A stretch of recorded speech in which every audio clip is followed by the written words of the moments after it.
I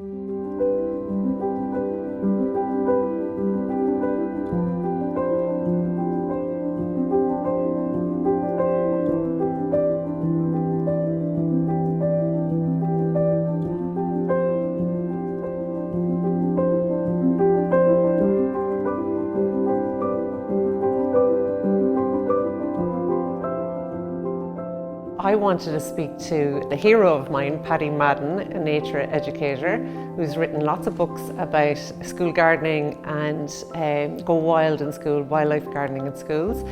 And Paddy, thanks so much for chatting to us. Delighted to be here, Anita. So you were a primary school teacher for over 30 years. I was, yes. And then you became a lecturer teaching teachers. In Marino Institute of Education, happiest years of my life, I must say. Really? Bringing them on in the wonderful world of what they call SESE. Really education about the outdoor world, or the world around us.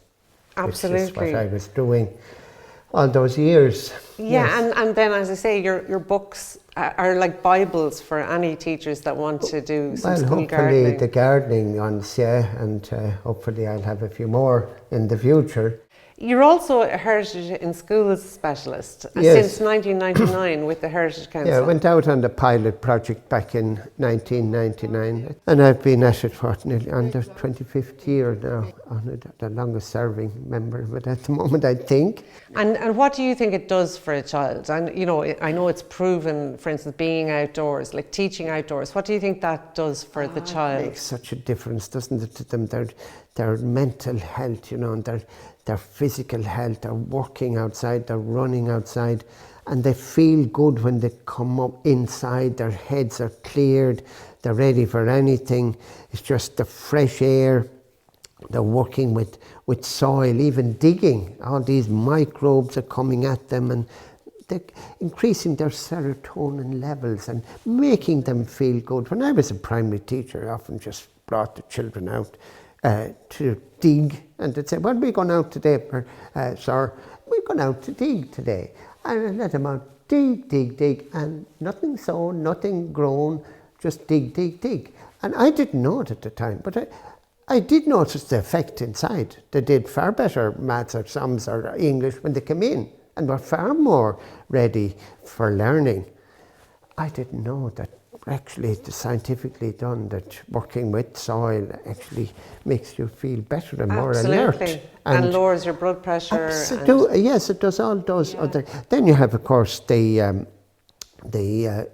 spiritual sense of it, the awe and wonder, being out there, wondering how it all works. You know, pollination is amazing, isn't it? It's nearly magical to see it working, and to see a seed just germinating and coming up. I mean, children they have this sense of wonder and awe, and I don't think that's emphasised enough either.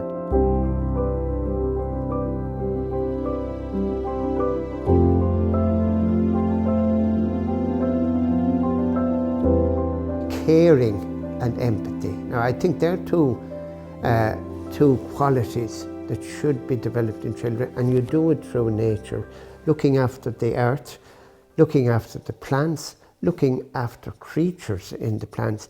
That's a huge important quality to develop in children, empathy and caring. You know, some of the other qualities that nature education develops in children, creativity. I mean, when you look back at the world of creativity in books and literature, paintings, music, isn't it oftentimes nature, the world around us, hasn't that been the trigger?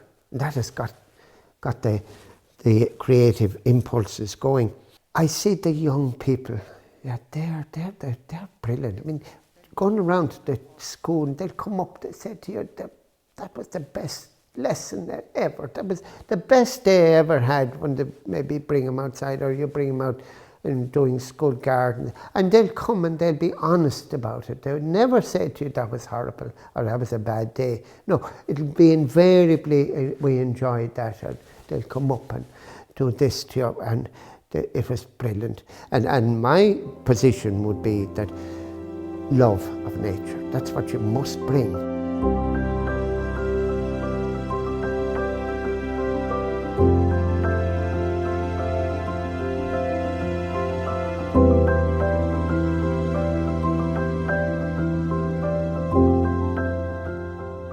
And then after all your work, you retire, but you don't leave it at that, and you start a website, engagewithnature.ie, and you do a PhD. I did in 2014, started out on a journey in Trinity. So to do a 4-year degree course for a doctorate on the state and status of nature awareness, education and appreciation in the Irish primary system.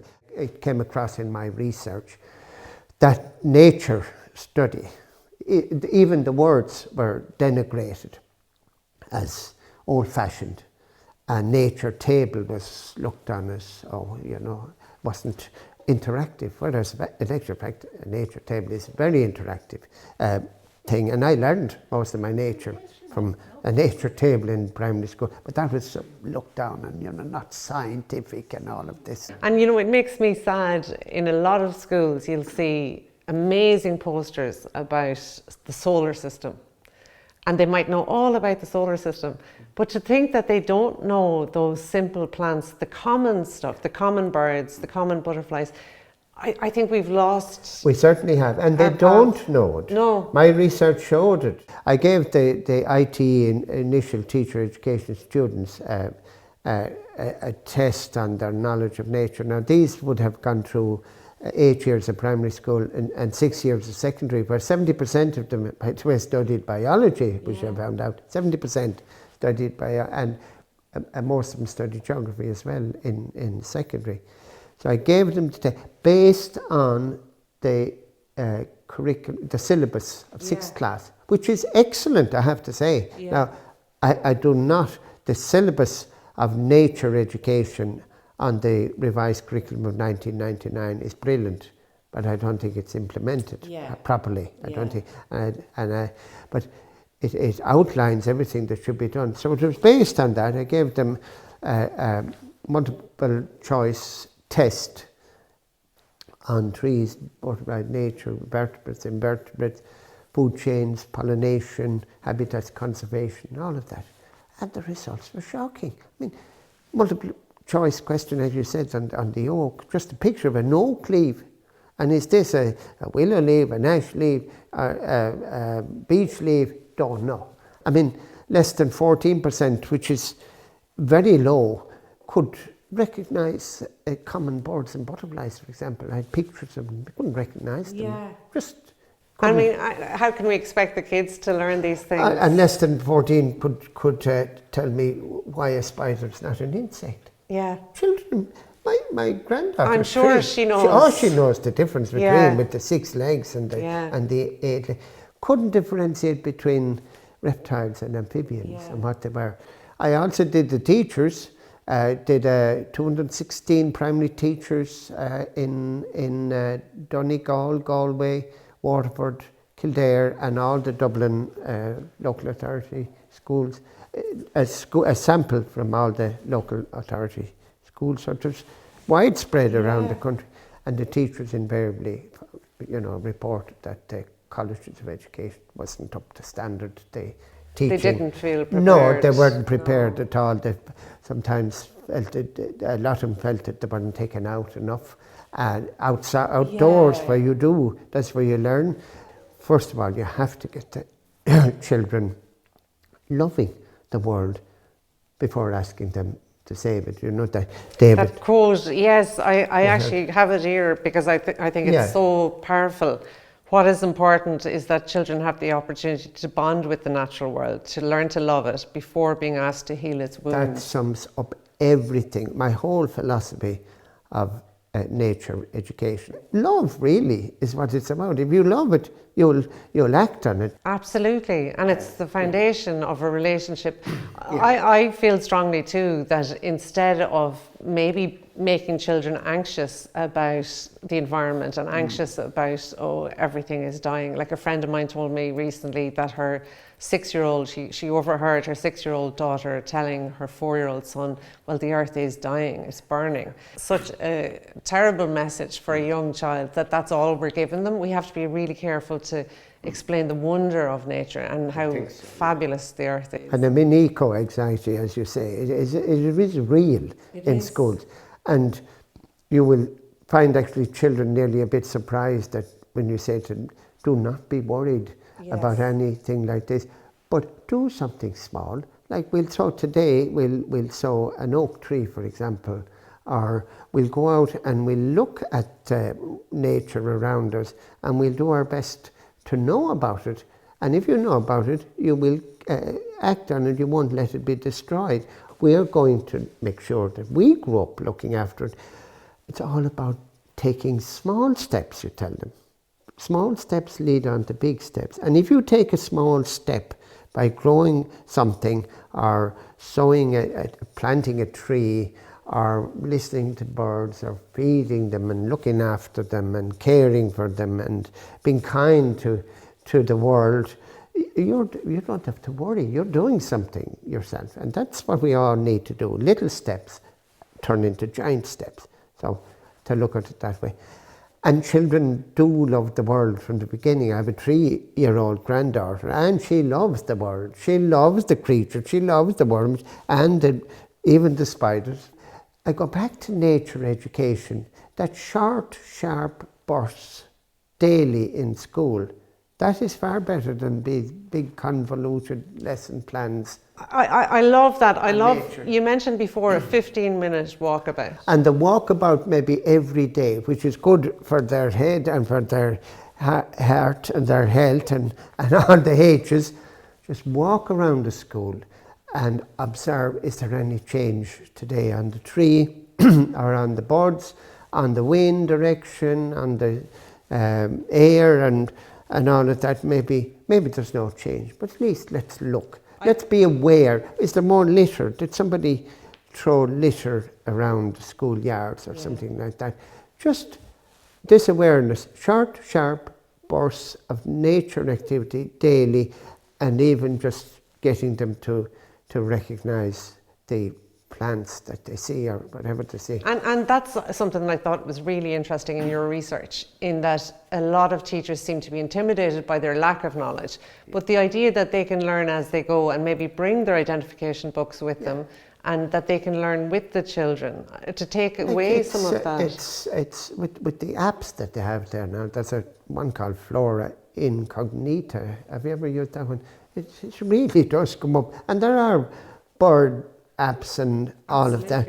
So that shouldn't be a problem, but the naming is important. I mean, we did have the new curriculum coming in, and other curriculums as well, where they stated that naming, identifying them by name, it wasn't that important, but it is, because the particularities of something is how you need to know these in order to love something, don't you? It's all those little particular things, these small things, whether it's in a person or in a plant or in an insect or in a dog or a cat. It's the particular things, but you have to know them particularly, and it's important to have a name, because you have a room full of people, and if they're all just a room full of people interested in nature, but you don't know Juanita's name or Mary's name or Jack's name, it just becomes a room full of people. I agree completely. And it, instead of it being a blur of green outside, you divide it up for them, and they recognise. That's it, the particularities. This is what I'm talking about. It's rather than these generalities that's out there. I remember being out walking one day. I walk every day in my locality in the lovely county of Kildare. Kildare's beautiful roads and hedgerows still. And it was a lovely summer's day. I was actually looking in the hedgerow, peeping in, and a friend of mine was with me, and he was taking photographs. And this woman passed by, she was walking. She said, "What are you looking at?" We said, "Oh, look at this flower and this flower and this plant and this, and the seeds." And she says, "I've walked this road for 40 years. I've never seen any of this, never seen anything." And I just asked her, "Did you not learn it in primary?" "No," she says, "I didn't learn it in primary school, and I didn't learn it afterwards, and nobody taught me. My parents didn't teach me." So she says, I'm blind," she says, "to the world that's here. I see nothing." And I actually did tell her that there was a condition called plant blindness, which is common now. Yeah. But how can people who are blind to the world save it, will you ask me? How can they feel any affinity to looking after it if the hedgerow is bulldozed out of place? They're not going to come out and say, well, maybe it shouldn't. Or if the bluebells are taken up, or if the hedgerow is taken out and a laurel hedge put in, they say, well, what's the difference? That's privacy as well. When they do, that's no problem with that. And that is what you need to know, and we don't know, and that's what's happening. Tell me about your teacher. I mean, what can one teacher do in a primary school? Teachers have no idea, I think, sometimes of the power that they have and how they can influence a person for life. And my teacher, Mr. Packard in Whitegate, County Clare, a little 3-teacher school. But his modus operandi was so simple, which someone mocked me for saying an academic mocked me. Said, are you telling me that that's the way it should be done? And I said, I am. I'm afraid that's telling you what Mr. Harden did in the 50s and 60s. And she just looked at me with incredulity and amazement and puzzlement of why I would suggest. And I said, well, I learned. This is why I'm here. A lifelong love. I said all the children in the school had a lifelong love of learning from him. His modus operandi was very simple. We had to bring in items on our way to school. In those days, people walked, of course. We didn't come in the car. But on our way to school, we had to bring in a leaf or a plant or whatever, a flower, whatever we fancied, to bring it in as a talking point. And we put them up on his desk. I can still clearly see it there in the classrooms. So he'd proceed to talk about them and show them and tell us maybe about the plant and ask us where we found it. I think that's a brilliant way to learn. It was constant. It was every day. We loved what we were doing. We loved picking the plants. You see, this is where it came back into the emotional affinity with nature. We knew that by bringing them in, this was a treat. This was like Christmas. You know, he was going to.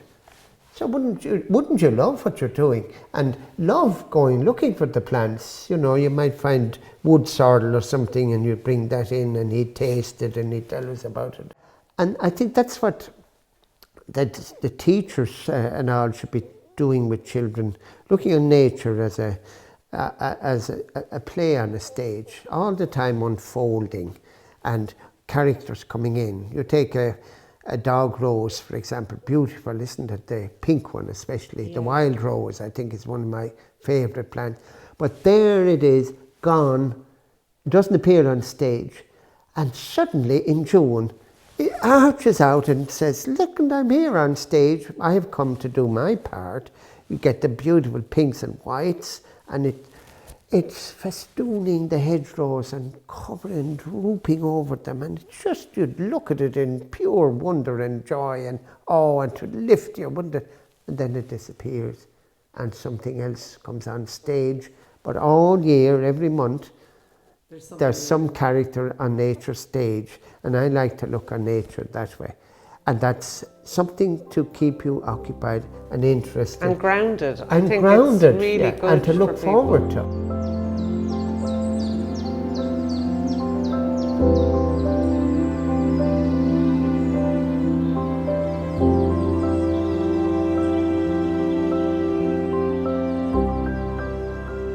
Another important thing is the schoolyard, not having to go far to find nature. Yeah. I think I feel very strongly that we should have native hedgerows, that we should have native trees, and especially in new builds. Yeah, that should be stimulating places. The very minute you come in the morning, you should be hearing bird songs, you should be surrounded by trees. During lunchtime, you should be able to sit under a tree with your back to it.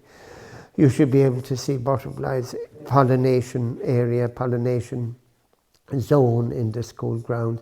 A pond is fine.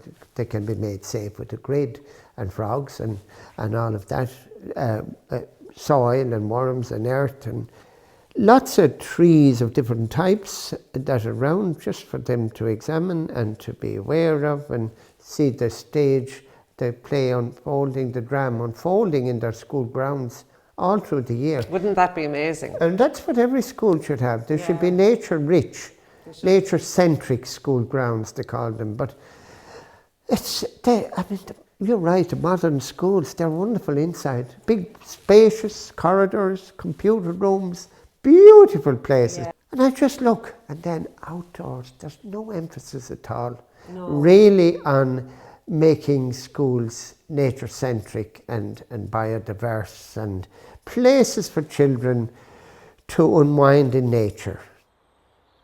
A little woodland, a log habitat, so easy. So easy, What's called a diverse hedge now, the native hedge. Yeah. It is so important, isn't it, really? It is. Especially with the with greenfield sites. Exactly. There's no excuse there, is there? No, because you're giving it over to a landscape architect. And likewise, I do think when they get landscapers in to maybe manage grass and stuff, it might be a case of just asking them to maybe let the hedge grow on a bit or to not cut the grass in that spot and get some wildflowers. I'd say they're very willing to do it. Absolutely. And I'd say the ones that are hired by the school builders and that, if they were told, exactly. They would. There's no reason why they shouldn't. Yeah, instead of planting non-native trees, let's plant some native trees, and you can have a biodiversity trail. And going on from that, I think school caretakers should be trained on biodiversity. Yeah. They wouldn't be using weed killers then, which I've seen around schools. I have as well, and it kills me. It's a killer, isn't it? Yeah. And I think that should be part of being appointed to a caretaker in school. They should have a course in biodiversity. Now, some of them are naturally good, and I'm thinking of schools I visited where the caretaker is really pivotal to what goes on in the school grounds with the trees and the planting and everything. They are important. Absolutely. In the questionnaire I gave the primary teachers for my research, there was 216 teachers. They cited lack of time as one of the big constraints. And teachers will tell you now that is one of the biggest impediments to good teaching, lack of time, because they have to do write all these learning outcomes and they have to do all this assessment. And a lot of it is writing, which really and truly that should be looked at carefully. The stress load on teachers with all the bureaucracy that goes on, what they have to do, and a lot of it is never looked at. But lack of time was the top one, and lack of knowledge was high up there in the priority. Those two, really lack of knowledge and lack of time.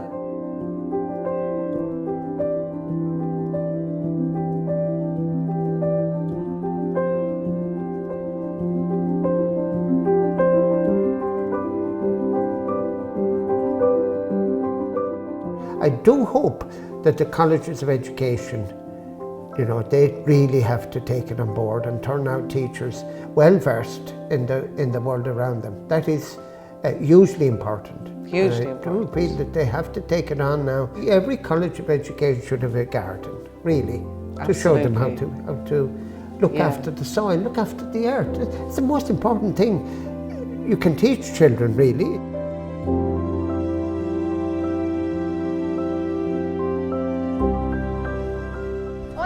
Just like grass, flowers, but now that I really look at it, it's actually quite amazing. And quite detailed, isn't it? Yes. And quite scientific. I've walked out here every day. I haven't realised about those plants. Right. I haven't looked around. Now I kind of did. Well, I've never been too keen of looking that close to any grass or leaves before, but doing it now just feels really cool just to have a look and see what's on a leaf, since I never knew there was hair on a leaf.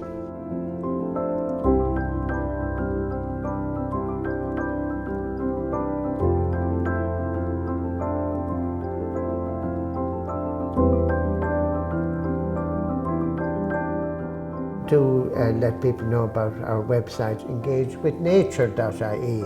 And you've fabulous videos there to help teachers as well to do activities. A lot of teachers nowadays like to get a sharp video just on how to sow carrots or something, and just have it there on their phone. They're excellent. All I can do is thank you, Paddy, for all your hard work over so many years getting nature education out there, and any child that has had you come to their class is so lucky. And I look forward to your next books. Thank you very much.